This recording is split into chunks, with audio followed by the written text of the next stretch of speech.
తెరవండి, దేవుని వాక్యాన్ని చదువుకుందాం. పరిశుద్ధ గ్రంథాలు తెరవండి, దేవుని వాక్యం చదువుకుందాం. దేవుడు మనతో ఎవరి గురించి ఈరోజు మాట్లాడుతున్నాడో మనం ఒకసారి ఆలోచించేద్దాం.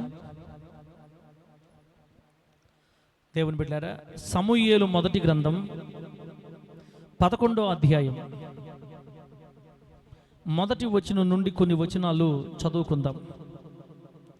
సమూయేలు మొదటి గ్రంథం 11వ అధ్యాయం మొదటి వచనం చదువుతాండా. అమ్మోనీయుడైన నాహాషు బయలుదేరి యాబేష్ గిలాదు ఎదురుగా దిగినప్పుడు యాబేషు వారందరూ, దాని సౌండ్ పెడతా వేరే మైక్, యాబేషు వారందరూ మేము నీకు సేవ చేయుదుమో, మాతో నిబంధన చేయుమని నాహాషుతో అనిరి.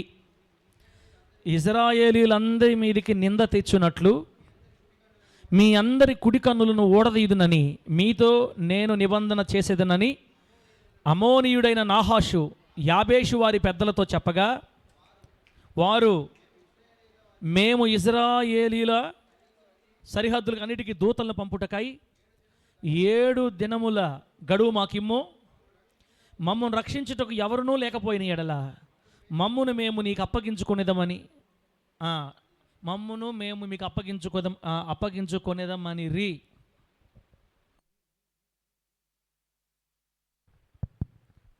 మనం చదివినటువంటి వాక్య భాగాన్ని మనందరికి అర్థమయ్యేటట్లు బోధించి వాక్యానుసారంగా బ్రతికే కృప దేవుడు మనందరికీ ప్రసాదించును గాక.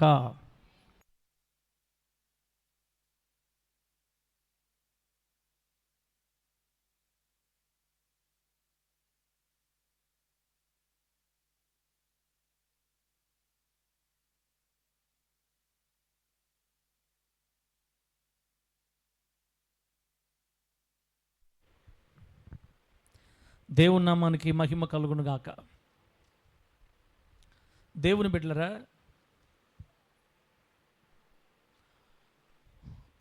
జాగ్రత్తగా వినండి. ఈ పూట పరిశుద్ధాత్మ దేవుడు మనందరితో మాట్లాడి మన బ్రతుకులు సరిచేసి మన జీవితాన్ని చక్కదిద్దాలని కోరుకొని మన కన్నుల ముందు పెడుతున్న ఒక వ్యక్తి. ప్రతి ఆదివారం దేవుడు ఒక్కొక్కరిని మన ముందు కళ్ళు ముందు పెడుతున్నాడు. తమ్ముడా, ఎందుకు మన కళ్ళు ముందు పెడుతున్నాడంటే ఇక్కడే విని ఇక్కడే వదిలి వెళ్ళిపోవాలని కాదు ప్రభుదాసు. బైబిల్ గ్రంథంలో కొన్ని 100 మంది పేర్లు రాయబడ్డాయి. బైబిల్ గ్రంథంలో సుగుణమ్మ కొన్ని 100 మంది పేర్లు రాయబడ్డాయి. ఎందుకు వారి పేర్లు దేవుడు జీవ గ్రంథంలో రాయించాడు లేదా ఈ పరిశుద్ధ గ్రంథంలో రాయించాడంటే, ఆయన రాయించిన ప్రతి వ్యక్తి ద్వారా క్రైస్తవుడు ఏదో ఒకటి నేర్చుకోగలుగుతాడు. మంచన్నా నేర్చుకోగలుగుతాడు, చెడుతనం నుండి ఎలా తప్పించుకోవాలోనైనా నేర్చుకోగలుగుతాడు. పరిశుద్ధ గ్రంథం ఎంత ఖచ్చితమైన గ్రంథం అంటే, బాగా చెప్తాను నేను బిడ్డలారా, పరిశుద్ధ గ్రంథం ఎంత ఖచ్చితమైన గ్రంథం అంటే అక్క, దావీదు గారు పాపం చేసి తర్వాత వివాహం చేసుకుంటాడు. ఎవరినన్నా చెప్పండి, ఆయన పేరేం పేరు? దావీదు గారు పాపం చేసి వివాహం చేసుకుంటాడు. ఆమె పేరు చెప్పండి, తెలుసు? Right answer Mariya. ఎవరు మరి అనింది? బత్షెబ ఊరియా భార్య. అయితే బైబిల్ ఊరియా చనిపోయిన తర్వాత ఊరియాని చంపేసి ఆ తర్వాత ఆమెను పెళ్లి చేసుకున్న తర్వాత బైబిల్ గ్రంథంలో బత్షెబాను గురించి ఎక్కడ రాసినా దేవుడు ఏం రాపిస్తాడంటే ఊరియా భార్య అయిన బత్షెబ అంటాడు. వాడిని చంపేశానులే, వాడిని చంపేసాడు దావీదు పెళ్లి చేసేసుకున్నాడు, ఇక దావీదు భార్య అని రాద్దాం అని ఒప్పుకోదు బైబిల్ పక్షపాతము లేకుండా తీర్పు తీర్చు దేవుని గురించి రాయబడిన గ్రంథం. దేవునికి స్తోత్రం కలుగును గాక. ఆ మాట రాసినప్పుడల్లా దావీదు గారు గుండెలు పొడుచుకొని చేస్తాడు. అసలు ఒకడు భార్యను చేసుకోవటం వల్ల కదా బైబిల్లో కూడా వాడి భార్య ఊరియా భార్య అని రాశాడు. అంటే దేవుడు అంత నిక్కచ్చిగా తీర్పు తీరుస్తాడు క్రైస్తవులకి, ఎవరికైనా, దేవుని బిడ్డలకైనా, దేవుని ఎరగని వారికైనా. అందుకే మన ప్రభుకి ఏ పేరంటే పక్షపాతము లేకుండా క్రియలను బట్టి తీర్పు తీర్చు దేవుడు. దేవునికి స్తోత్రం కలుగును గాక. అయితే ఇన్ని వందల మంది పేర్లు దేవుడు ఎందుకు రాయించాడంటే బైబిల్లో పని లేక, పేజీలు ఎక్కువ ఉన్నాయని కాదు, ప్రతి వ్యక్తి జీవితంలో నుండి ఒక చరిత్ర మనకు దేవుడు చూపిస్తాడు. ఈరోజు దేవుడు మరొక వ్యక్తిని మన కళ్ళు ముందు పెడుతున్నాడు. అతని పేరు నాహాషు. అతని పేరు ఏం పేరు? నాహాషు. అనండి, అనండి, ఒకసారి గట్టిగా అనండి, గట్టిగా అనండి. నేనమ్మా, నేను మనలారా, మరి నువ్వు ఉండరా, అక్కవాళ్ళు చెప్తారు, చెప్పండి. నాహాషు అనండి. బాగా అంటా ఉంటే అలవాటు అవుద్ది. అంత చెప్పుకోవాల్సిన పేరేం కాదులే, కాకపోతే గుర్తుపెట్టుకోండి, ఈ పూట దేవుడు మనకు ముందు పెట్టి మనకు నేర్పిస్తున్న, మనల్ని సరిచేయడానికి ఆయన వాడుకుంటున్న పాత్ర సమూయేలు మొదటి గ్రంథంలో మనకు ప్రత్యక్షమవుతున్నటువంటి నాహాషు. ఈ నాహాషు అనే వ్యక్తి ఒక ప్రాంతాన్ని పరిపాలిస్తున్న రాజు. బాగా వినాలా, త్వరగా ముగిచ్చేస్తా. రే మనవాళ్ళ ప్రశాంత్, ఏమరా మీకు ఇక్కడికి రాలేదు? మీరే ఆడ ఉండిపోయారు, ఏమరా రే బెన్ని? ఒక ప్రాంతాన్ని పరిపాలిస్తున్నాడు రాజు. ఈ నాహాషు అమ్మోనీయులకు చెందిన రాజు. చెప్పండి, ఎవరు వీళ్ళు? అమ్మోనీయులు. అమ్మోనీయులకు సంబంధించినటువంటి రాజు అన్నమాట ఇతను. అవును, ఈ అమ్మోనీయులు ఎక్కడి నుంచి వచ్చి, ఎవరు వీళ్ళు అసలు? ఈ అమ్మోనీయుల జాతి ఎక్కడి నుంచి వచ్చింది అని మనం బైబిల్లో చూస్తే, అబ్రహాము గారి తమ్ముడు కొడుకు ఉన్నాడు కదా, అబ్రహాం గారి తమ్ముడు హారాను యొక్క కుమారుడు లోతు. ఏమండి, అబ్రహాం గారిని దేవుడు పిలిచాడు, రమ్మని. నీ తండ్రి ఇంటి నుండి, నీ దేశం నుండి, నేను చూపించే దేశాన్ని బయలుదేరు, అందరిని వదిలిపెట్టాయి, నేను నిన్ను దీవిస్తానని చెప్తే దేవుని మాట విని ఆలకించి నమ్మి, కనబడని దేవుని కోసం ఎక్కడికి వెళ్తున్నాడో తెలియకుండా తన భార్యను తీసుకుని బయలుదేరుతుంటే, అప్పటికే తన తండ్రి చనిపోయాడు. ఇక ఏమండి, పెదనానే దిక్కు అనమాట. పెదనాన్న దగ్గర ఉంటున్నాడు లోతు. పెదనాన్న, ఇంకా నాకెవరు ఇక్కడ, నీతో పాటు నేను వచ్చేస్తానని అబ్రహాముతో బయలుదేరాడు తన తమ్ముని కుమారుడైన లోతు. ఈ లోతు కొంతకాలం అబ్రహాం గారితో కలిసి ఉండి కొన్ని గొడవల కారణంగా సొదొమ గొమొర్రా పట్టణాల వైపు వెళ్ళిపోయి గుడారం వేసుకుంటాడు. మీకు అర్థమవుతుందా? సొదొమ గొమొర్రా పట్టణాల దగ్గర గుడారం వేసుకొని తన జీవితం, తన బతుకుతుంటే ఒకరోజున అకస్మాత్తుగా యుద్ధం జరిగింది. వేరే రాజులు వచ్చి లోతు సంతానాన్ని, లోతు ఆస్తిని పట్టుకెళ్ళిపోయారు. మళ్ళీ అబ్రహాం గారు వచ్చి యుద్ధం చేసి మళ్ళీ విడిపించారు. అదంతా మనకు తెలుసు. అయితే నేనేమంటున్నానంటే, ఈ సొదొమ గొమొర్రా పట్టణాల మీదకి దేవుని శాపం వచ్చినప్పుడు, దేవుని ఉగ్రత వచ్చినప్పుడు, వారు చేసిన ఘోరమైన దుష్కార్యాలు ఆకాశానికి అంటినప్పుడు, ఆ పట్టణాలన్నింటినీ నాశనం చేయడానికి 5 పట్టణాలు, మనకు బైబిల్ 2 పట్టణాలే ఉన్నాయి. దేవుడు ఆ రోజున అగ్నితో కాల్చింది 5 పట్టణాలని మొత్తం. ఈ 5 ప్రాంతాలని ఆకాశం నుండి గంధకాన్ని కురిపించి భస్మం చేయడానికి కోపంతో దిగొస్తే అబ్రహాం గారు ప్రార్థన చేస్తారు, అయ్యా లోతుని జ్ఞాపకం చేసుకొని, అబ్రహామును బట్టి, నీతిమంతుడైన అబ్రహామును బట్టి లోతుని జ్ఞాపకం చేసుకొని, లోతు భార్యని, లోతు యొక్క 2 కూతురుల్ని దేవుడు ఆ ఉగ్రతలో పడిపోకుండా వారిని చేయి పట్టుకొని లాక్కొని వచ్చి బయటపెట్టి తప్పిస్తాడు. దేవునికి స్తోత్రం కలుగును గాక. తర్వాత వాళ్ళు ఒక గుహలో లోతు గారి భార్య వెనక్కి తిరిగి చూడొద్దని దేవదూత చెబితే, మరి ఎందుకు చూడాలనుకుందో, ఏం వదిలిపెట్టి వచ్చిందో, ఏమైందో మొత్తం మీద వెనక్కి తిరిగి చూడొద్దని చెప్తే వెనక్కి తిరిగి చూసింది. వెనక్కి తిరిగి చూసి లోతు భార్య ఏ స్తంభం అయిపోయింది? సిమెంట్ స్తంభమా? ఉప్పు స్తంభం కూడా తెలియకుండా ఇన్ని సంవత్సరాల నుంచి చర్చికి వస్తున్నారు. మీకు నేను పాస్టర్ని. అమ్మా నాయనా, ఎవరన్నా వింటే ఏమనుకుంటారు తల్లే? ఫ్రెండ్స్ చూద్దమ్మా, ఏ స్తంభం? ఇప్పుడన్నా గుర్తుపెట్టుకోండి, లోతు భార్య ఏ స్తంభం అయింది? ఉప్పు స్తంభం. దయచేసి ఎవరు కూడా సిమెంట్ స్తంభం అనబాకండి, మీ పాస్టర్కి పొరుగు బద్ది. ఉప్పు స్తంభం అయిపోయింది, చనిపోయింది. తర్వాత కూతుర్లు, తండ్రి ఒక కొండ గుహలో నివాసం ఉన్నారు. కొంతకాలానికి ఏమైందో ఏమో, అక్కా చెల్లెలు మాట్లాడుకున్నారు ఈ విధంగా. ఏమని మాట్లాడుకున్నారంటే, ఇక మనతో పోయి పిల్లలు కంటానికి మనకు పురుషులు ఎవరూ లేరు, అందుకని మన తండ్రి ద్వారానే మనము సంతానం మరి వృద్ధి చేసుకుందామని ఒక దుర్మార్గమైన ఆలోచన చేసి, ఇంకో మాట పెట్టారా, ఆ రోజుల్లో లోతు గారి కాలంలో చెల్లెలని, చిన్నమ్మ కూతుర్ని, పిన్ని కూతుర్ని, లేకపోతే పెదనాన్న కూతుర్ని అట్లా పెళ్లి చేసుకునేవాళ్ళు అనమాట. అప్పట్లో ఆచారాలు ఉండేవి. జనాభా విస్తరణ కోసం దేవుడు అలా చూసి చూడకుండా వదిలేసేవాడు. అజ్ఞాన కాలం అది. ఆ టైంలో వీళ్ళు వాళ్ళ నాన్నకు తెలియకుండా వాళ్ళ నాన్నకు బాగా మందు తాగిచ్చి మత్తునిగా చేసి ఇద్దరు అక్క చెల్లెలు తండ్రితో పాపం చేసి గర్భం తెచ్చుకున్నారు. పెద్ద కూతురికి పుట్టిన కొడుకులో నుంచి మోయాబీయులు వచ్చారు.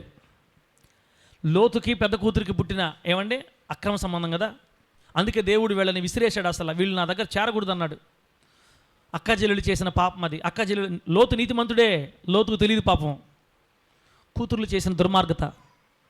ఆ పెద్ద కుమార్తెకు పుట్టిన వాడేమో మోయాబీలు వచ్చారు వాటిలో నుంచి. ఈ చిన్న కూతురుకు పుట్టేవాడు బెన్నమ్మి. ఈ బెన్నమ్మిలో నుంచి వచ్చిన జనాలే అమ్మోనీయులు. ఈరోజు మనం మాట్లాడుకుంటున్నటువంటి నాహాషు అనే రాజు అమ్మోనీయుల జాతికి చెందినవాడు అన్నమాట. ఇప్పుడు మీరు లైన్లోకి వచ్చారు. ఈరోజు దేవుడు మన ముందు నాహాషు అనే రాజుని పెట్టి కొన్ని విషయాలు నేర్పించాలని కోరుకుంటున్నాడు. ప్రియులారా, అమ్మోనీయుల్లో నుంచి తీసుకున్నారు పాస్టర్ గారు. ఇతను ఇంతకీ మంచోడా చెడ్డోడా అంటే బహుదుష్టుడు అన్నమాట.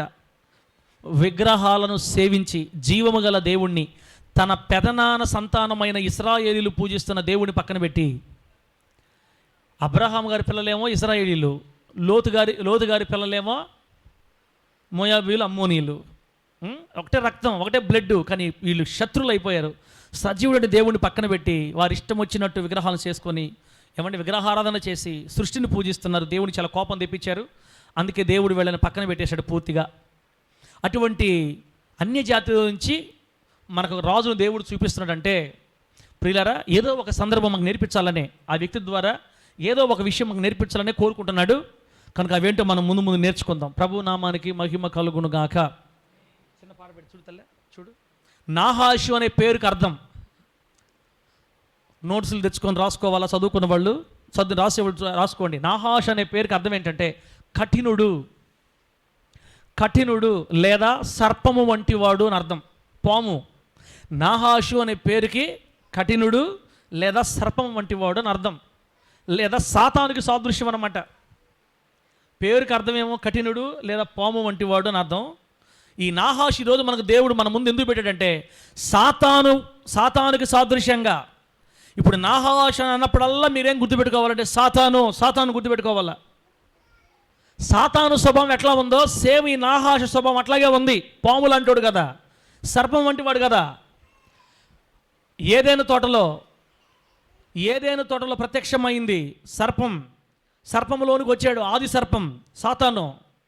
కాబట్టి నాహాషు అని మనం పలికినప్పుడల్లా సాతాను గాడికి పోలిగ్గా మనం చూసుకోవాలి. ఇప్పుడు మనం వాక్యంలోకి వెళదాం. వాక్యంలోకి వెళ్ళి ఒక్కొక్క పాయింట్ మనం ధ్యానం చేద్దాం. ప్రభు నామానికి మహిమ కలుగును గాక. అమ్మోనీయుడైన నాహాషు 11వ అధ్యాయం 1 సమూయేలు గ్రంథం 1 నుంచి 11 వచనాలు చదివితే, అమ్మోనీయుడైన నాహాషు బయలుదేరి యాబేష్ గిలాదుకు ఎదురుగా దిగినప్పుడు యాబేషు వారందరూ, మేము నీకు సేవ చేయదుము, మాతో నిబంధన చేయమని నాహాషుతో అనిరి. చూడండి బిడ్డలారా, ఇక్కడ యుద్ధానికి వచ్చారు. ఇప్పుడు యుద్ధము చేయడానికి వచ్చారండి ఇశ్రాయేలీల మీదకి. గిలాదు అనే ప్రాంతం యెహోషువ గారి ద్వారా ఇశ్రాయేలీలకి పంచబడింది. రూబేను గోత్రానికి చెందిన వాళ్ళు ఈ గిలాదు ప్రాంతాల్లో ఉన్నారు. యాబేషు, గిలాదు, ఈ 2 ప్రాంతాలంతా రూబేను గోత్రం విస్తరించిందనమాట. యోర్దానుకు దగ్గరగా ఈ వైపున కనాను దేశం ఉంటుంది, అవతల వైపున చిన్న పట్టణాలు ఇవి. ఈ నాహాష్ అనే రాజు ఈ యాబేష్ గిలాదు అనే పట్టణం మీదకి యుద్ధానికి వచ్చాడు ఇప్పుడు. అయినా కానీ ఈ నాహాషు ఇజ్రాయేల్ అందరి మీద యుద్ధానికి పోకుండా నదికి అవతల పక్క ఒంటరిగా నివసిస్తున్నటువంటి యాబేష్ గిలాదు వాళ్ళ మీదకి ఎందుకు యుద్ధానికి పోయాడు అని అంటే, న్యాయాధిపతుల గ్రంథం 11వ అధ్యాయం మనం చదివితే, న్యాయాధిపతుల గ్రంథం 11వ అధ్యాయం చదివినప్పుడు అక్కడ గిలాదు వాడైన యెఫ్తా ఈ అమ్మోనీయులతో యుద్ధం చేసి ఆ రోజుల్లో అమ్మోనీయులందరినీ హతం చేశాడనమాట. ఇశ్రాయేలీలకి కీడు తలపెట్టాలని చూసి ఇశ్రాయేలీని నాశనం చేసినటువంటి అమ్మోనీయుల జాతిని అంతటినీ తరిమి వధ చేశాడు యెఫ్తా. అందువల్ల ఆ ఊరు వాళ్ళందరికీ ఈ యెఫ్తా అంటే కోపం. ఈ యెఫ్తా సొంతూరు ఏ ఊరు అంటే గిలాదు అనమాట. అందుకనే పగ ప్రతీకారాలు పెంచుకున్నారు ఆ ఊరు వాళ్ళంతా. అది జరిగి కొన్ని సంవత్సరాలు అయిపోయింది. ఇప్పుడు ఈ నాహాష్ అనేవాడు అమ్మోనీయులకు రాజుగా అయిన తర్వాత, ఏమరా మమ్మల్ని కొడతారా, మమ్మల్ని నాశనం చేస్తారు, ఇప్పుడు మేము మిమ్మల్ని నాశనం చేస్తామని ఇప్పుడు ఇశ్రాయేలీల మీదకి, ముఖ్యంగా అందరి మీద కాకుండా నదికి అవతల వైపున్న యాబేష్ గిలాదు అనే ప్రాంతం మీద యుద్ధానికి వచ్చాడు. దేవునికి స్తోత్రం కలుగును గాక. చెప్పండి గట్టిగా హల్లెలూయా. బాగా వినండి. యాబేష్ గిలాదు పట్టణాన్ని నాహాషు రాజు వచ్చి ముట్టడి వేశాడు. ముట్టడి దెబ్బ కట్టాడు అంటే లోపల నుంచి బయటకు ఊరిపోకూడదు, బయట నుంచి లోపలికి ఊరిపోకూడదు. ముట్టడి దెబ్బ కట్టాడు అనమాట. సేమ్ ఇప్పుడు చెప్తున్నా, నాహాష్ అంటే మనం ఎవరు గుర్తుపెట్టుకోవాలని చెప్పాను ఇందాక. నాహాష్ అన్నప్పుడు ఎవరు గుర్తుపెట్టుకోవాలి? సాతాను. ఆ గిలాదు పట్టణస్తుల్ని, యాబేషు వారిని ఎలాగైతే నాహాషు ముట్టడి వేశాడో, దేవుని కోసం బ్రతకాలనుకుంటున్న ప్రతి క్రైస్తవుని సాతానుగాడు ముట్టడి వేస్తాడు. ముట్టడి వేస్తాడు, చుట్టుముడతాడు. ఎందుకంటే యాబేషు వారంటే వాడి కోపం, యాబేష్ గిలాదు వారంటే కోపం. ఎందుకంటే దేవుని బిడ్డలంటే సాతానుగాడి కోపం.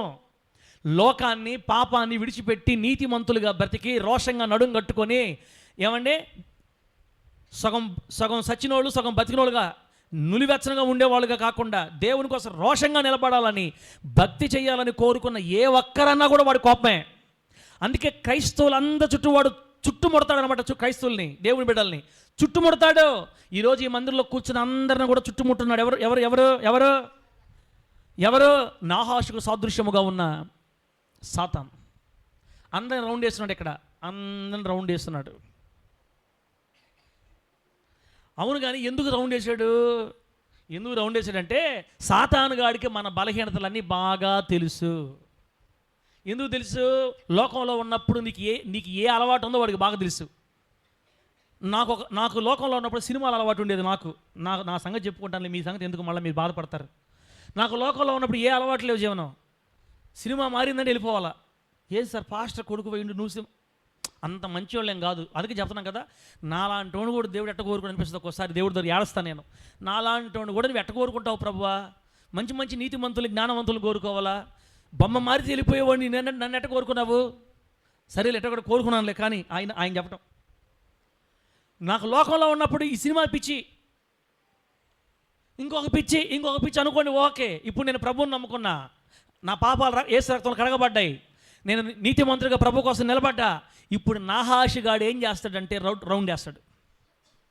నాహాషిగాడు మన దగ్గరకు వచ్చాడని మనకు ఎట్లా గుర్తవుద్దంటే, శరీరంలో ఇంతకుముందు మనం వదిలిపెట్టిన కోరికలన్నీ మళ్ళీ మన మీద దాడి చేస్తూ ఉంటాయి.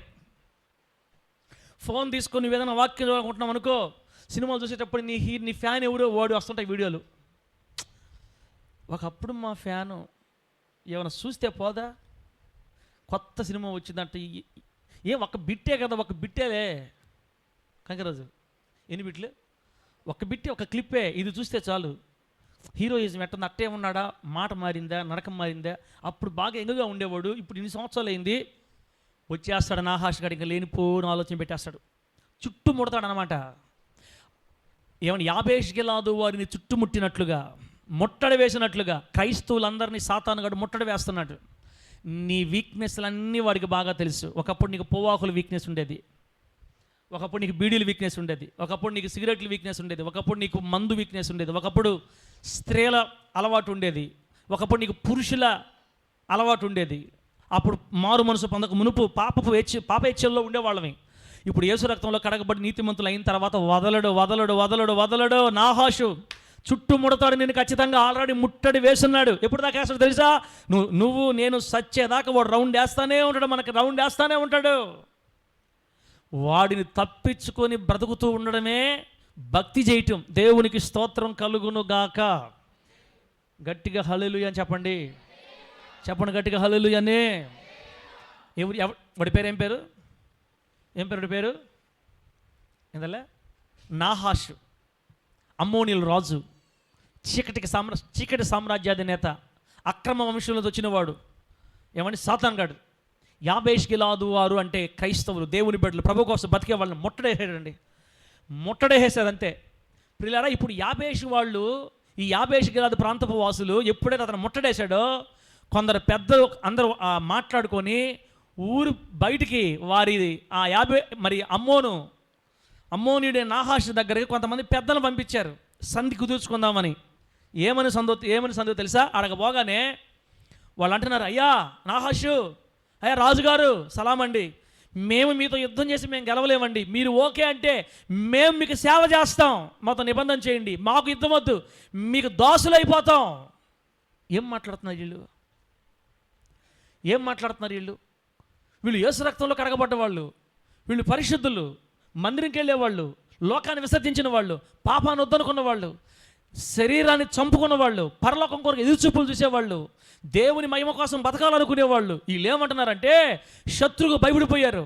నాహాషుని చూసి గడగడ వణిగిపోతున్నారు. యోర్దాన్ అవతల ఇజ్రాయేల్ మిగతా వాళ్ళు ఉన్నారు. యోర్దాన్ అవతల మేము ఒంటరిగా ఉన్నాం, వీళ్ళు చంపేస్తారేమో. అయ్యా మీకు లోబడిపోతాం, అయ్యా మీకు సేవ చేస్తాం, మీ దాసులు అయిపోతాం, చంపొద్దు బాబు, మీరు నిబంధన చేస్తారా? బిడ్డలారా, ఈరోజు క్రైస్తవులని మనం ఎట్టయిపోయామంటే పిల్లల బైబిల్ రాయబడింది, ఈ యాబేషు గిలాదు వాళ్ళు పిరికోళ్ళు అంట. చెప్పండి, ఎవరు వీళ్ళు? పిరికివారు. క్రైస్తవులు ఈరోజు పిరికోళ్ళు అయిపోయారండి. పిరికి, దేవుని కోసం వెన్ను చూపకుండా ఎదురు తిరిగి శత్రువు దగ్గర పోరాడి జయం పొందాల్సింది పోయి, అయ్యా నీకు లోబడిపోతాం, నీకు సేవ చేస్తామయ్యా, అయ్యా మమ్మల్ని వదిలేయి. పిరికోళ్ళు రాజీ పడడానికి ప్రయత్నం చేస్తున్నారు. క్రైస్తవులు రాజీ పడకూడదు ఎప్పుడు కూడా లోకంతో రాజీ పడితే మహాప్రమాదం మనకి. ఒక్కసారి నువ్వు బాప్తిసం పొందిన వెంటనే అయిపోయింది నీ చరిత్ర, చాప్టర్ క్లోజ్. ఇకనా నువ్వు ఈ లోకానికి సంబంధించిన వ్యక్తి కాదు, ఈ లోకంతో నీకు పొత్తు లేదు. ఇకనా నువ్వు ప్రభువు చెందిన దానివి, నువ్వు పరలోకానికి సంబంధించిన వ్యక్తివి. ఈ లోకంలో నువ్వు ఎవరితో రాజీ పడకూడదు. తల్లిదండ్రులు వదిలేసినా, అన్నదమ్ముళ్ళు వదిలేసినా, అక్క చెల్లెళ్ళు వెలివేసినా, కులస్తు తోసేసినా. నిన్న మొన్న యూట్యూబ్లో చూశాను, నేను యేసు ప్రభు నమ్ముకున్నారని ఒక పాస్టర్మ్మ గారిని ఊరు నుంచి వెలివేసి 40 లక్షలు జరిమానా వేశారంట. ఎన్ని లక్షలు తల్లే చెప్పాలా? ఎన్ని లక్షలు? 40 లక్షలు జరిమానా వేశారు. ఎవరు నమ్ముకున్నందుకు? కళ్ళు మూసుకుంటున్నారా? బాగా కళ్ళు మూసుకోండి.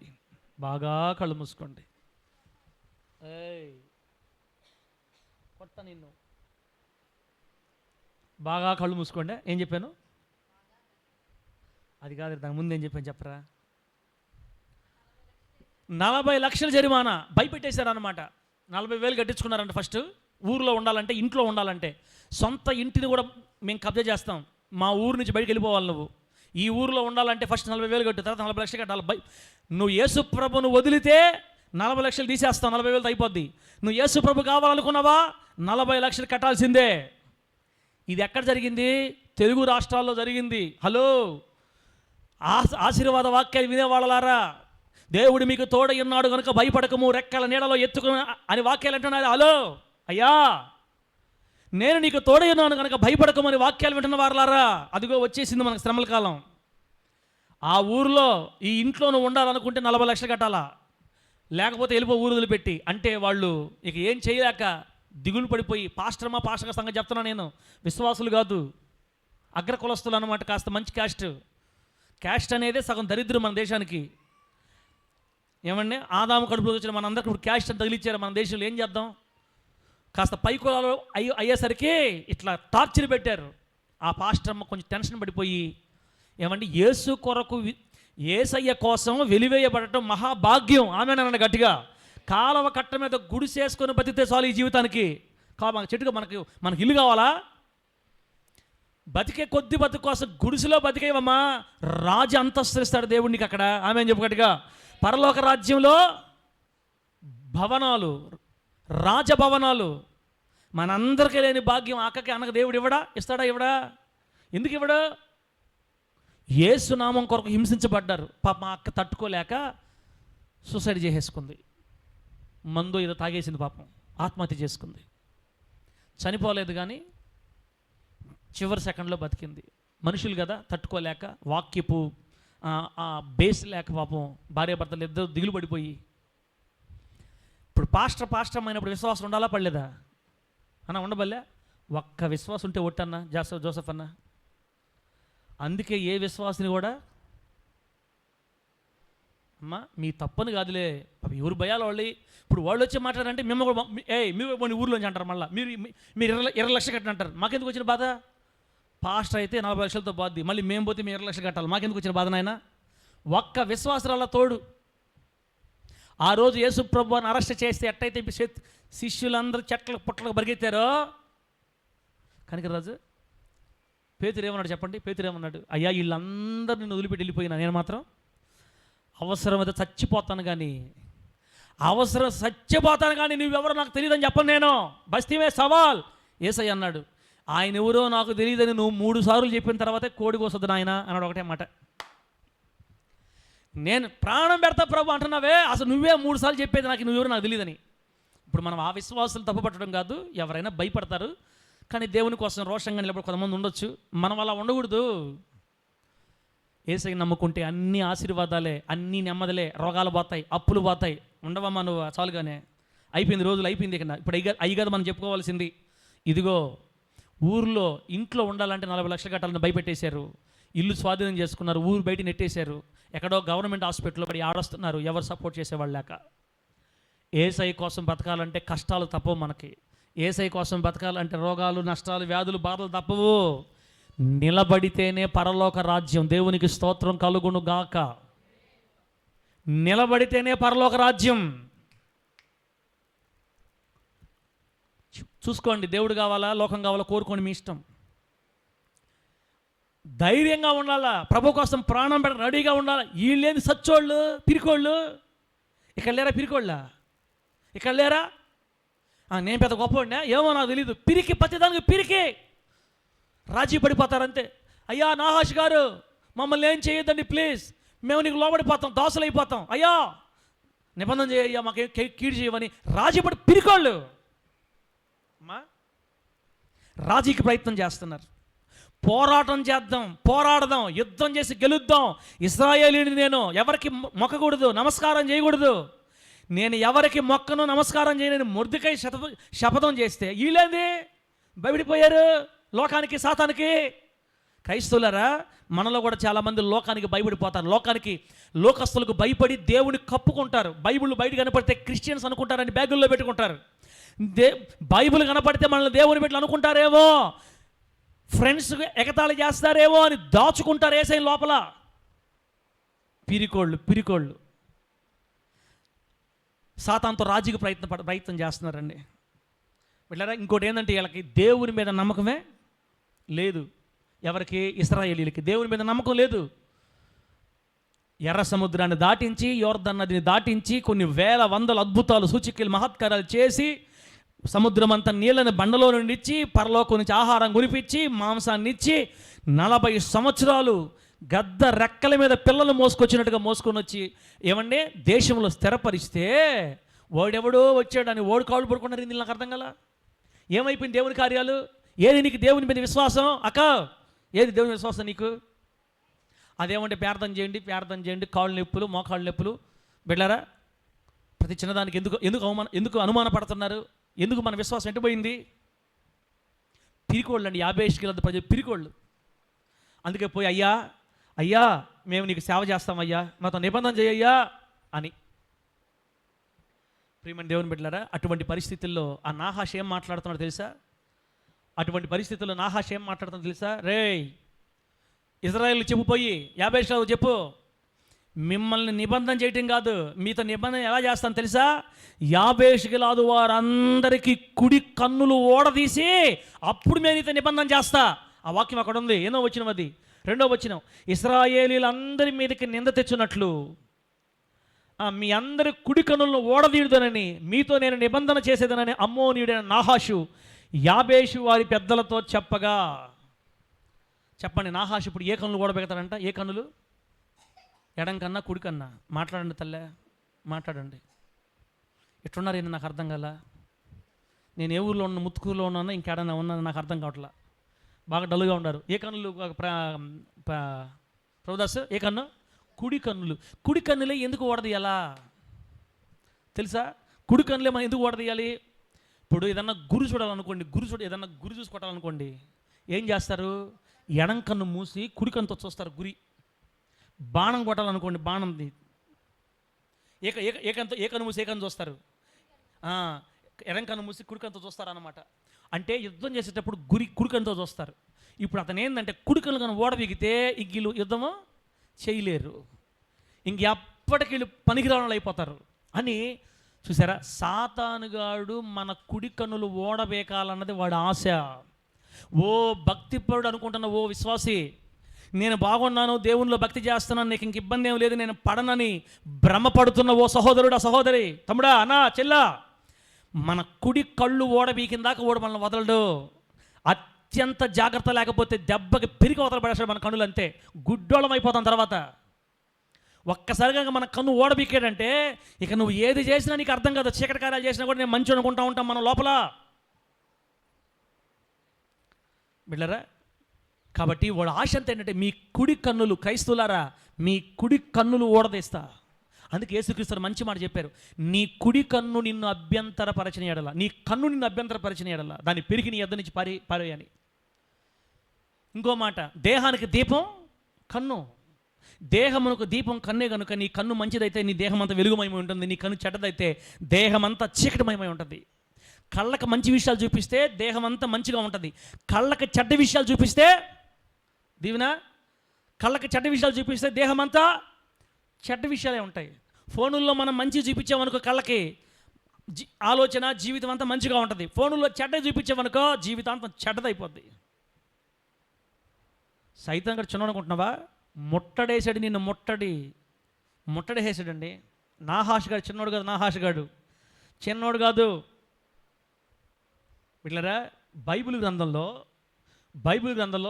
కొందరు భక్తుల్ని నాహాషు ముట్టడేశాడు, సాతానుగాడు ముట్టడేశాడు, చుట్టుముట్టాడు, అంతే. కొంతమంది గుర్తు చేస్తా మీకు, ఇప్పుడు నేను కొంతమంది గుర్తు చేస్తా. బైబిల్ గ్రంథంలో కొంతమందిని ముట్టడేశాడు సాతానుగాడు. కొందరేమో దేవుని దయ చేత, దేవుని బలము చేత, దేవుని శక్తి చేత జాగ్రత్త పడి సాతానుగాడి ముట్టడి తప్పించుకొని వాడిని జయించారు. దేవునికి స్తోత్రం కలుగును గాక. కొందరేమో ఎరుగక వాడు ఉచ్చుల్లో పడిపోయి నాశనం అయిపోయారు. బైబిల్ గ్రంథంలో, అమ్మా కూర్చో, ఏం చెప్పాను తల్ల, సుగుణమ్మా, నేను రౌండ్ వేసాడు, రౌండ్ వేయలేదు చెప్పు. నా సాతానుగాడు రౌండ్ వేసాడు, రౌండ్ వేయలేదా? అందరిని రౌండ్ వేస్తున్నాడు, అందరినీ. మనల్నే కాదు, మన పితరులను కూడా, పూర్వీకులను కూడా వాడు రౌండ్ వేసాడు. కొందరేమో దేవుని బలము చేత తప్పించుకున్నారు, కొందరేమో కూలిపోయారు. తమ్ముడా, ఈరోజు నువ్వు కూలిపోయేవాడిగా ఉంటావా? దేవుని బలముతో వాడిని జయించాలని కోరుకుంటావా? తీర్మానం చేసుకుని మనం యేసయ్య బలలో చేతులు వేయాలా, మనం దేవుని బలలో చేతులు వేయాలి. రౌండ్ వేస్తున్నాడు సాతానుగాడు, ఎవరిని వదలడు. ఇక్కడ కూర్చున్న ప్రతి బిడ్డకి రౌండ్ వేస్తున్నాడు. నాహాషు వాడు ఎవరిని వదలడు. నాహాషుతో జాగ్రత్తగా ఉండాలా. అందుకే ఈరోజు మన వాక్యం సబ్జెక్ట్ పేరేంటంటే నాహాషుతో జాగ్రత్త. చెప్పండి, వాక్యం పేరేం పేరు ఈరోజు? అంశం పేరు నాహాషుతో జాగ్రత్త. నాహాషు అంటే ఎవరు? సాతానుగాడితో జాగ్రత్త, జాగ్రత్త. నాహాషుతో జాగ్రత్త. వాడు రౌండ్ వేసాడు. బైబిల్ గ్రంథంలో కొందరు భక్తులకి ఏమంటే శరీరం మీద కొన్ని వరలేసాడు, ఉచ్చులేసాడు, రౌండ్ వేసాడు. కొందరు దేవుని కృప వల్ల, దేవునితో సహవాసం చేయడం ద్వారా, ప్రార్థనలో ఉండడం ద్వారా, ఉపవాసాలు ఉండడం ద్వారా తప్పించుకున్నారు. కొందరు మతి భ్రమించి బాగానే ఉన్నాంలే, భక్తి చేస్తున్నాం అనుకొని నీతిమంతులుగా కొంతకాలం బతికి బోల్తా కొట్టారంతే. నువ్వు బోల్తా కొడతావా, నిలబడతావా? ప్రభుదాసు, ఎన్నిసార్లు బోల్తాలు కొట్టాలి మనము? ఎన్నిసార్లు బోల్తాలు కొట్టాలా? జీవితాంతం కొట్టమేనా జీవనం? జీవితాంతం బోల్తాలు కొట్టమే మనం ఇక్కడ? యేసు నామములో మన జీవితంలో మార్పు వచ్చును గాక. ఒక్క షాట్ ఇస్తే నాహాష్ గాడికి అడ్రస్ లేకుండా పరిగెత్తాల. అది నీ వల్ల కాదు, నా వల్ల కాదు. పాట పాడదాం, పాట పాడి చప్పలు కొట్టి పాట పాడతా ఒకటి ఇండి పడికి, అది పాట పాడతా ఒకటి ఇండి గట్టిగా అయ్యాల. సాతాను కట్లన్నీ లయం లయం. దేవునికి స్తోత్రం. చప్పలు కొడదాం. Amen, hallelujah. Chain starter. Praise the Lord. హల్లెలూయా.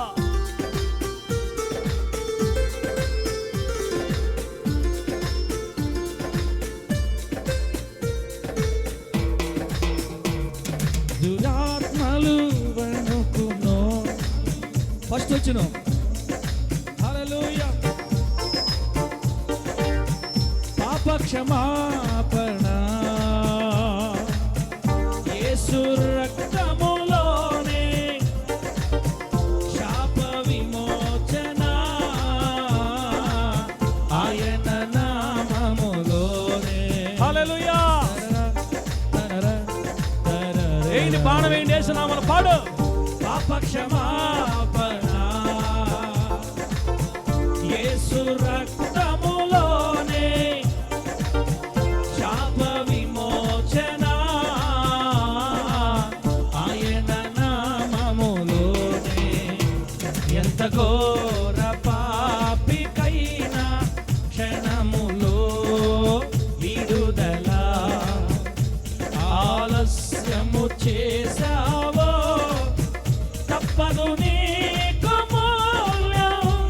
ఎంత ఘోర పాపికైనా క్షణములో విడుదల, ఆలస్యము చేసావో తప్పదు నీకు మూల్యం. జయం జయం యేసు రక్తములో, జయం జయం. అందరూ పాడాలా? లయం నాహాషుకు ఒక్క బాణం వేయాలి మీరు ఇప్పుడు. గట్లన్నీ లయం ఆమేన్. జయం జయం. ఒక్క పంచిస్తే అడ్రస్ లేకుండా పోతాడు. పాడండి యేసు గట్టిగా. రక్తములో జయం జయం. లయం లయం. సాతాను కట్లన్నీ లయం లయం. ఇంకో వచ్చిన పాడతాం.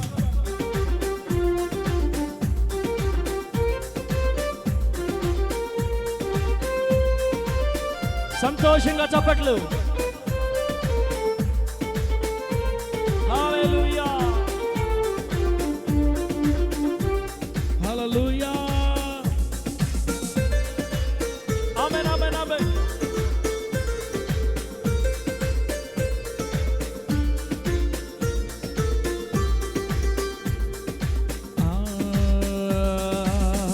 పాప క్షమా దురాత్మలు వణుకును యేసు నామముకే,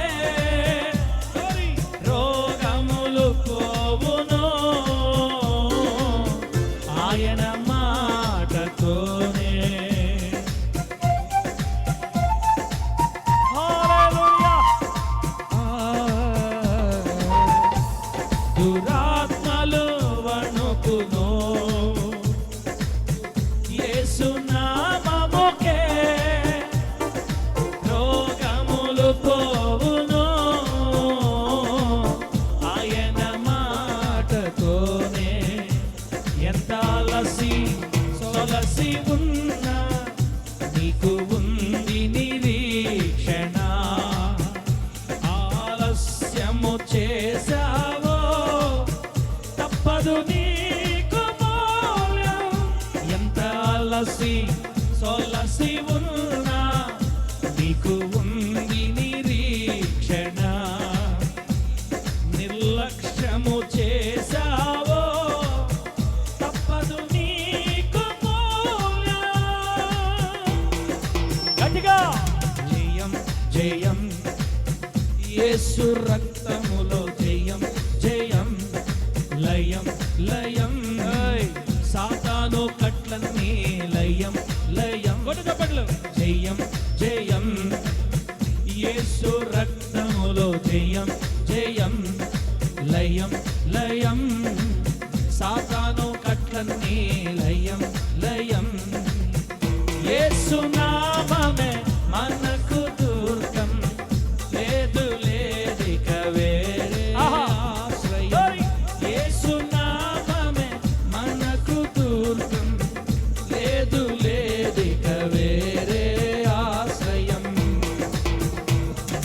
జయం జయం యేసు రక్తములో, జయం జయం. లయం లయం. సాతాను కట్లన్నీ లయం లయం. హల్లెలూయా. ప్రభునామానికి మహిమ కలుగును గాక. 5 నిమిషాలు ఆపేస్తాను తమ్ముళ్ళారా. ఎంతవరకు అయితే అంతవరకు అయినా 5 నిమిషాలు మనం వాక్యం స్టార్ట్ చేసి 35 నిమిషాలు అయిన ప్రస్తుతానికి ఆపేద్దాం.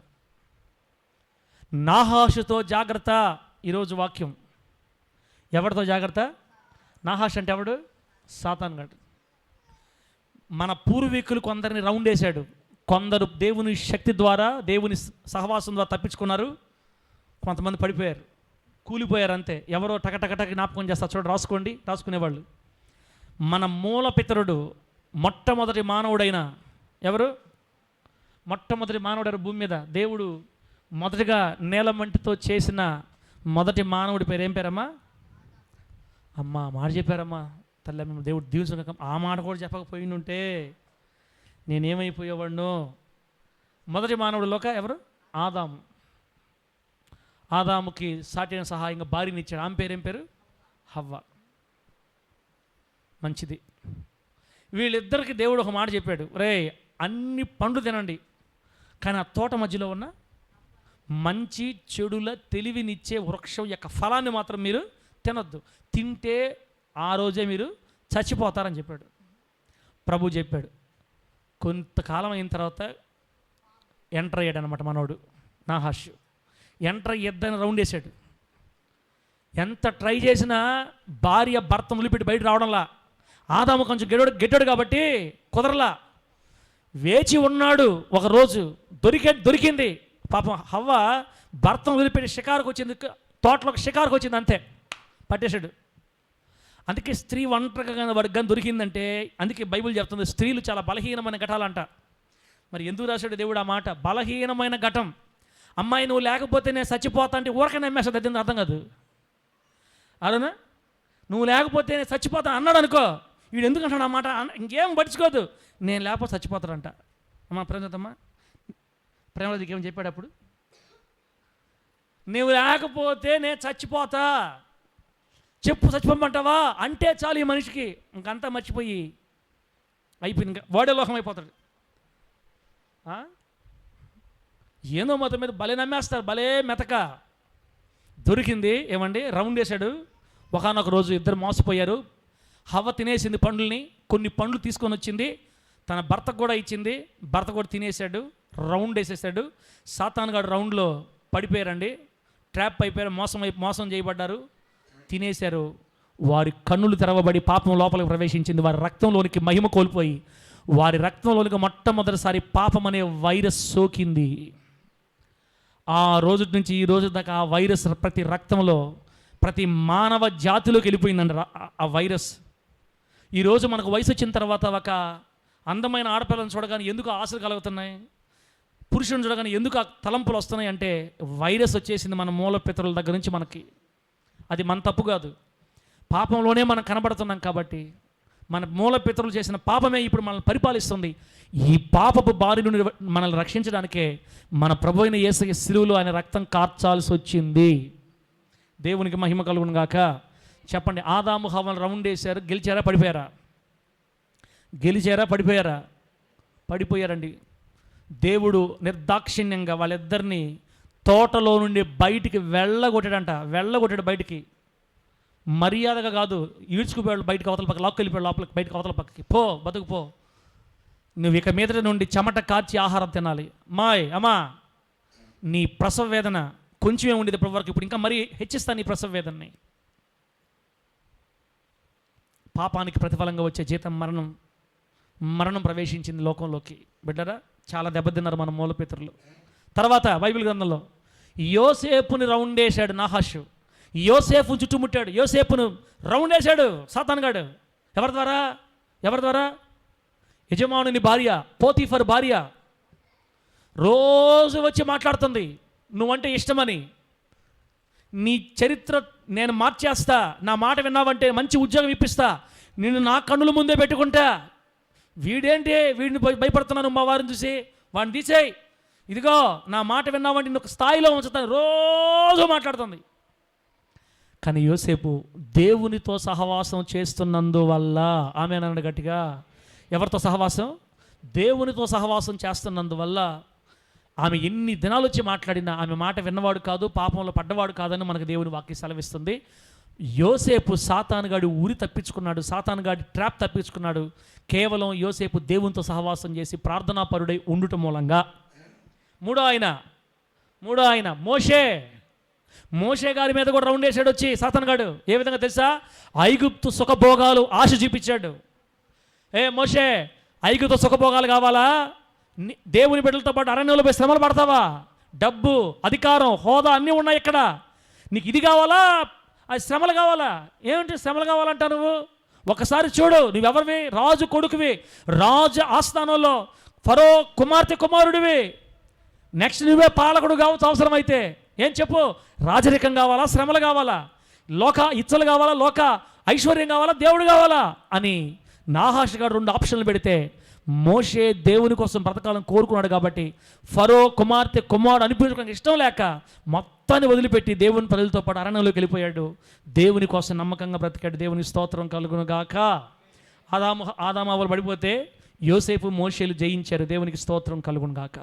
తర్వాత అరణ్యంలో ఇశ్రాయేలీలు ప్రయాణం చేశారు. ముగిచ్చేస్తాను నేను. అరణ్యంలో ఇశ్రాయేలీలు ప్రయాణం చేశారు 40 సంవత్సరాలు.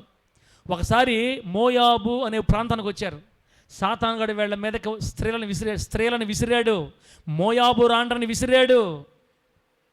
షిత్తీం అనే పట్టణం దగ్గర ఉన్నప్పుడు మోయాబు రాజు అన్న బాలాకు వీళ్ళ మీదకి స్త్రీలను వదిలితే విచ్చలవిడిగా వ్యభిచారానికి పాలైపోయారండి.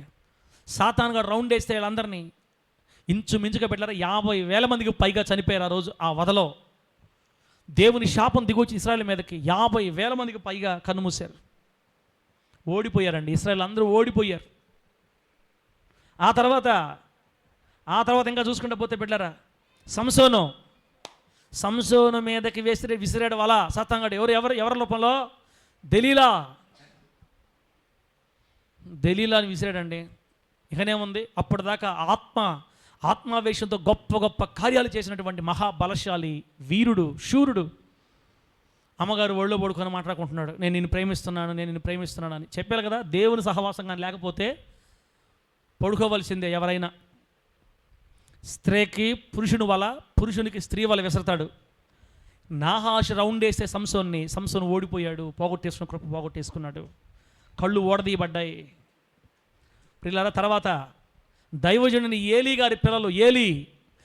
గారి పిల్లలు హోప్ని ఫినెహాసు మీదకి సాతానుగా రౌండ్ వేస్తే వీళ్ళిద్దరూ యెహోవాను ఎరిగిన వారే మిక్కిలి దుర్మార్గంగా ప్రవర్తించి మాంసాపేక్షకులు అధికంగా మాంసం తింటూ మందిరం దగ్గరకు పరిచరించడానికి వస్తున్న స్త్రీలతో పాపం చేస్తా విచ్చలవిడిగా తమ శరీరాలు పోషించుకున్నారు. మధ్యలో అర్ధాంతరంగా చచ్చారు. అంతే, ఓడిపోయారు. ఘోరంగా ఓడిపోయారు వీళ్ళిద్దరు పాస్టర్ పిల్లలు. వీళ్ళరా తర్వాత సౌలు కూడా రౌండ్ వేసాడు. సాతానుగా సౌలు రౌండ్ వేస్తే అమాలేకి సంబంధించిన ఏది కూడా మీరు తెచ్చుకోవద్దు, మొత్తం నిర్వీర్యం చేయమంటే దేవునికంటే ఎద్దుల్ని, బర్రెల్ని, ఆవుల్ని ప్రేమించి అమాలేకిల ఆస్తిని మిగిలించుకొని అబద్ధం ఆడుతున్నాడు. ఏమంటే సౌలు ఓడిపోయాడు. ఏలి కుమారులు ఓడిపోయారు. సంసోను ఓడిపోయాడు. ఇప్పుడు మళ్ళీ మన దైవజనుడు దావీదు గారి దగ్గరకు వద్దాం. దావీదు గారు కూడా ఏమంటే జీవితాంతం నమ్మకంగా జీవించాడు. కానీ ఒక్క విషయంలో, బత్షెబా విషయంలో రౌండ్ వేస్తే ఏమంటే 7 మార్లు ప్రార్థన చేసే మంచి ప్రార్థనా పరుడు కూడా తప్పిపోయాడు, తప్పటడుగులు వేశాడు, పడిపోయాడు, జారిపోయాడండి. పాపము చేయనంత వరకు దావీదు గారి చరిత్ర చాలా చాలా మకుటాయమానంగా ఉంది, సుందరంగా ఉంది దావీదు గారి చరిత్ర. ఎప్పుడైతే ఆ మచ్చ పడిందో ఇక అక్కడ నుండి ఎన్ని బాధలు, ఎన్ని కష్టాలు దావీదు గారికి. పడిపోయాడు, ఓడిపోయాడు.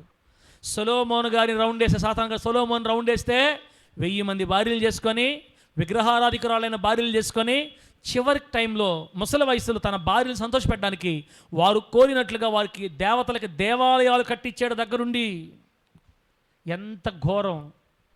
ఒకప్పుడు భక్తి చేసిన మన పితరులు సాతానుగా రౌండ్ వేసేసరికి తేరుకోలేక విస్తారమైన స్త్రీలను పెళ్లి చేసుకొని వాళ్ళని సంతోషపెట్టడానికి వాళ్ళ దేవతలు గుడులు కట్టించి యెరూషలేము ఎదురుగా చరిత్రలో ఘోరమైన వ్యక్తిగా, ఏమంటే మచ్చలతో నిండిన వ్యక్తిగా మారిపోయాడు సొలొమోను గారు.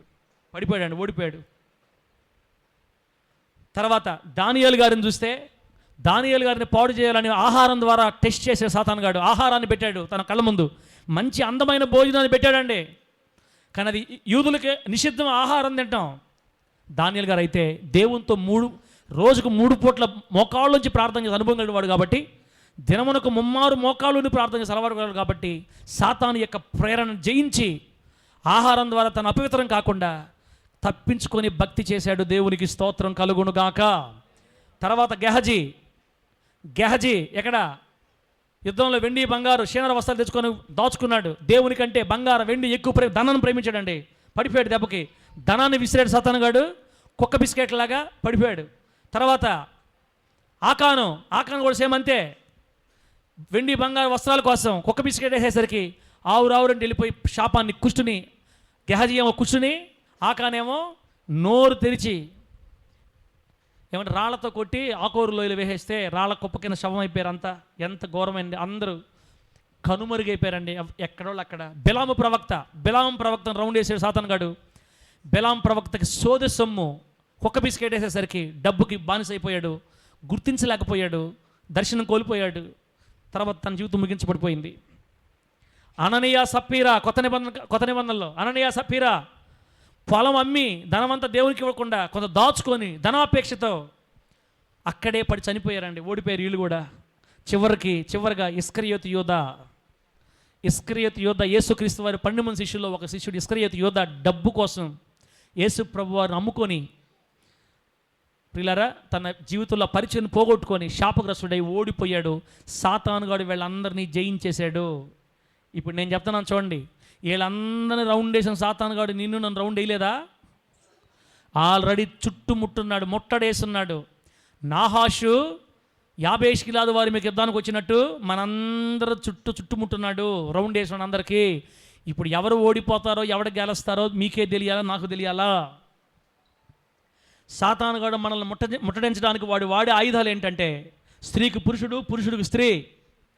కొందరికేమో ధనం సిరిని వేస్తాడు వల, కొందరికేమో గర్వం వల, కొందరికేమో మొబైల్ ఫోను ఇంటర్నెట్ వల, కొందరికి పాడు చేసే స్నేహితులు వల, కొందరికేమో మందిరానికి రానివ్వకుండా ఆటంకపరిచే కార్యక్రమాలు వల.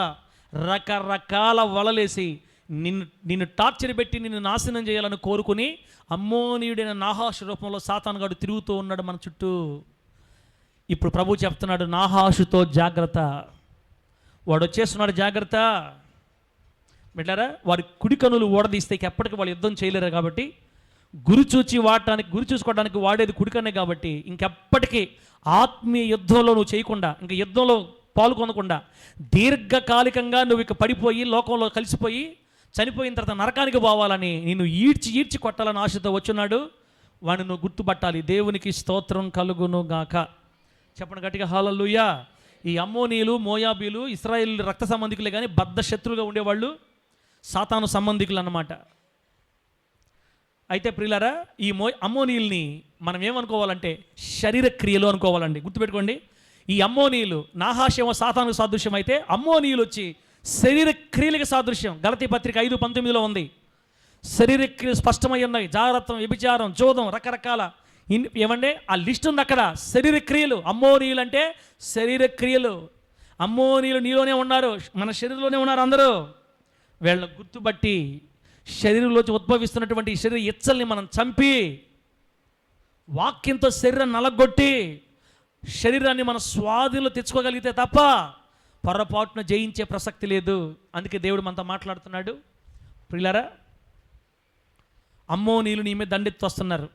ఆ రాజైన నాహాషు ముందుగా నీ దగ్గరకు వస్తున్నాడు. నువ్వు నాహాషుని జయించాలి, నీ శరీరంలోనే ఉన్న అమ్మోనీయులు కూడా నువ్వు జయించాలంటే అంత ఆషామాషిగా జయించలేము. ఖచ్చితంగా ప్రార్థనా జీవితం ఉండాలి, పవిత్రత కొరకు ఆసక్తి ఉండాలి, వాక్యంతో స్నేహం ఉండాలి, దేవుని బిడ్డలతో స్నేహం ఉండాలి, ఎక్కువగా దేవునితో గడపాలి, జాగ్రత్త కలిగి ఉండాలి, ఎప్పటికప్పుడు జాగ్రత్తను అనుసరించాలి, ప్రార్థనలో పాలుపంతా ఉండాలి, మండుతూ ఉండాలి. ఇలా తప్ప నువ్వు ఎలా కూడా లోకాన్ని జయించలేవు. జాగ్రత్త పడాలి పిల్లరా. నాహాషుతో జాగ్రత్తని దేవుడు మనకు చెప్తున్నాడు. దేవుని నామానికి మహిమ కలుగును గాక. గట్టి చెప్పండి హల్లెలూయా. బిడ్డలారా, ఆ తర్వాత యాబేష్ గిలాదు వాళ్ళు ఏం చేశారంటే సౌలు గారికి పంపించారు వర్తమానం. యోర్దాను యువతలో ఉన్నటువంటి పట్టణస్థులు అవతల ఉన్నటువంటి సౌలు వాళ్ళ రాజుగారికి, అయ్యా మమ్మల్ని చంపేస్తానంటున్నాడు, అయ్యా మా కనులు ఓడదీస్తున్నాడంటే వెంటనే అక్కడ రాయబడిన మాట 6వ వచనంలో పశువులు తోలుకొని ఇంటికి వస్తున్నాడు, ఆవులు తోలుకొని ఇంటికి వస్తున్నాడు సౌలు గారు. ఆ మాట వినగానే యెహోవా ఆత్మ అతని మీదకి బలముగా దిగివచ్చినందున అత్యాగ్రహుడై అనంద బైబిల్లో. ఎప్పుడైతే సౌలు గారు ఆ మాట విన్నాడో సౌలు గారి మీదకి దేవుని ఆత్మ వచ్చాడు. ఆత్మదేవుడు ఆవరించి గొప్ప ధైర్యాన్ని ఇచ్చి కోపం చేత అందరిని పిలిపిస్తే 3,30,000 మంది ప్రియులారా, 3,30,000 మంది కూడుకున్నారు యుద్ధానికి సౌలు గారి సమక్షంలో. ఆ రాత్రే యోర్దాను దాటిపోయి వాళ్ళ మీదకి కవ్వింపు చర్యలు చేస్తున్న నాహాషు సైన్యం మీద పడితే ఒక్కడ కూడా తప్పించుకొని పోకుండా తుత్తు నీలుగా నరికేశారు. అంతే. దేవుడికి స్తోత్రం కలుగును గాక. చెప్పండి గట్టిగా హల్లెలూయా. యాబేష్ గిలాదు వారికి సహాయం చేయడానికి వెళ్ళినటువంటి ఇజ్రాయేల్ సైన్యం అంతా 3,30,000 మంది పరిశుద్ధాత్మ దేవుని సహాయంతో, ఆత్మదేవుని సహాయంతో తుత్తు నీలుగా నరికి ఒక్కను కూడా తప్పించుకుపోకుండా నాహాష సైన్యాన్ని నిర్వీర్యం చేసేశారు. ఇది సౌలు గారు చేసిన మొట్టమొదటి యుద్ధం. ఈ యుద్ధంలో జయానికి కారణం ఆత్మదేవుడు. చెప్పండి, ఏ దేవుడు? ఆత్మదేవుడు సౌలు మీద దిగి వచ్చిన కారణం చేత ఇజ్రాయెల్ గొప్ప జయం కలిగింది. యాబేష్ గిలాదు వారు ఓడిపోకుండా, కనులు ఓడకుండా తప్పించబడ్డారు. వాళ్ళు పిరికోళ్ళైనా దేవుడు వారి కోసం ఆత్మను పంపి సహాయం చేయించాడు. పరిశుద్ధాత్మని సహాయం ద్వారా మాత్రమే సౌలు సైన్యం నాహాషు సైన్యాన్ని పూర్తిగా నేలమట్టం చేయగలిగింది. ఓటమి భారంతో నాహాషు సైన్యం నేల కొరిగి కనుమూశారు. ఈరోజు ప్రభు మనకు వాగ్దానం చేస్తున్నాడు. దేవుడు మనకు కూడా ఆత్మ సంబంధమైన నాహాషు సాతానుగాడి సైన్యంపై మనకు కూడా విజయ దుందుబి మోగించేటట్లుగా పరిశుద్ధాత్మ దేవుడే మనకు సహాయం చేయాలని ఆశపడుతున్నాడు. ప్రభు నామమునకు మహిమ కలుగును గాక. లాస్ట్ మాట ఏంటంటే, తమ్ముడా, నాహాషుని మనం ఊరకై జయించలేం. జయించాలన్న కోరిక నీకు ఉండాలి. క్రమమైన ప్రార్థన, లోకంతో సమయం తగ్గించాలి, ఫోనులతో అస్సలు తగ్గించాలా. ఏ కార్యాలు నిన్ను పాత బలహీనతలకు లాక్కుని వెళుతున్నాయో వాటికి దూరంగా పారిపోకపోతే నేలకేసి కొట్టేస్తారు మనల్ని. అంతే సైతాన్ గాడు నేలకేసి కొడతాడు నిన్ను నన్ను. కన్ను మూయటి నరకం పోవటమే. దేవుని వాక్యం వింటున్న దేవుని బిడ్డ, ఇప్పటికే నువ్వు పడిపోయినావమ్మా, ఇప్పటికే నువ్వు జారిపోయి ఉన్నావు. ఇప్పుడు మళ్ళీ బలలో చేతులు వేస్తావు నువ్వు వచ్చి ఇక్కడ, ఏం తెలియదు అన్నట్టుగా నీ ఇష్టం. దేవుడు ఏం చెప్పాడు తెలుసా? మనం లోకంలో ఉండి, పాపంలో ఉండి, శాపంలో ఉండి వచ్చి ఇక్కడ ప్రభు బలలో మన చేతులు వేయకూడదు. మనల్ని మనం పరిశీలించుకొని క్షమాపణ అడిగి విడిచిపెట్టి దేవుని దగ్గర తీర్మానం తీసుకొచ్చుకొని అప్పుడు మనం బలలో చేతులు వేయాలి. అలా కాకుండా పాత జీవితం, రోత జీవితం జీవిస్తూనే వస్తే బలహీనులు అవుతారని, రోగులు అవుతారని, చనిపోయిన వారు కూడా ఉన్నారని వాక్యం సెలవిస్తుంది. కాబట్టి నాహాషుని జయించాలన్న కోరిక మొదటి నీలో కలగాలి. నడుం కట్టుకో, ప్రార్థన చేద్దాం, దేవుడు తీర్మానం చేసుకోండి. వాడు ఎంతమంది సైన్యంతో వచ్చినా మనకు ఆత్మదేవుడు ఉన్నాడు, మనకు నిశ్చయంగా జయాన్ని ఇస్తాడు. దేవుడి లోకాన్ని జయించే కృపని మనకు అనుగ్రహిస్తాడు. ప్రభువు నామానికి మహిమ కలుగును గాక. మన ప్రధాన యాజకుడైన యేసయ్య మనకందరికంటే ముందుగా నడిచెళ్ళాడు. ఆయన మనందరి పాపముల కొరకు సిలువలో రక్తం కార్చాడు. ఆయన రక్తము ద్వారా మనకు పాప క్షమాపణ, ఆయన ద్వారానే పరలోకం, ఆయన ద్వారానే నరకం నుండి విడుదల అని నువ్వు నమ్మి ప్రభు దగ్గర మోకాళ్ళొంచి, నన్ను క్షమించు ప్రభువా, తెలుసో తెలియకో కొన్ని పొరపాట్లు చేశాను, ఈ నాహాషు నుంచి నన్ను దూరం చేయి, ఈ సాతాను గారితో నాకు సంబంధం లేదు, నేను నీ కోసమే బ్రతుకుతా అని నువ్వు తీర్మానం చేసుకోకపోతే, నమ్మి బాప్తిస్మం పొంది రక్షింపబడకపోతే ఆరని అగ్ని గంధకములతో మండు గుండములో పడద్రోయబడతావు. కనుక ఇప్పుడే తీర్మానం చేసుకొని ప్రభువుకు మాటిచ్చి ఇక్కడ నుండి బయలుదేరి వెళ్ళాలని ప్రభు మాట్లాడుతున్నాడు. కళ్ళు మూసుకోండి, దేవుడు తీర్మానం చేసుకొని బలలో చేతులు వేద్దాం. దేవుడి మాటలు మనకు ఆశీర్వాదకరంగా మార్చి వర్ధిల్ల చేయను గాక. కళ్ళు మూసుకోండి.